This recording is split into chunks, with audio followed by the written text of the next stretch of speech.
अग्रपूज्य गजानन पूजारे सारा ओडिशा उत्सव मुखर। भाद्रव आसिले सारा ओडिशा होई जाए उत्सव मुखर। प्रथमे सिद्धिदाता गणेशंक मोन्मय मूर्ति पूजार करा जाए। आज थिला ज्ञानदाता श्री गणेशंक पूजा उत्सव। गाँठू सहर सबुठी धूमधाम रे पालन करा जाउची गणेश पूजा। धर्मशाला अंचल सेथिरु बाद पड़ी नाही।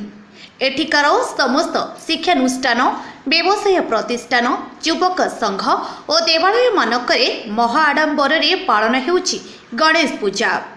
एठारे थिबा धर्मशाला महाविद्यालय, धर्मशाला बाणीपीठ, पतित पावन हाईस्कूल, दामोदर विद्यापीठ, ओंकार विद्या मंदिर, दधिवामन चिऊ संस्कृत महाविद्यालय आदि विभिन्न अनुष्ठान मानकरे अग्रपूज्य गणाधिपति पूजा संपन्न होईछि।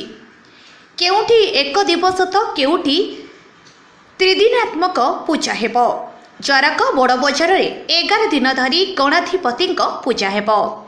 एठारे प्रत्येक दिन संध्यारे बादीपाला, सदा काठिया और पर्वचन आदि कार्यक्रम अनुष्ठित हेब। एथिपाई बजार सारा आलोकमाल सज्जित होईछि।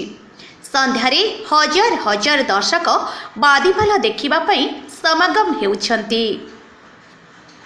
जाजपुर जिला प्रतिनिधि शत्रुघ्न रावलंक रिपोर्ट, अपराह्न लाइव।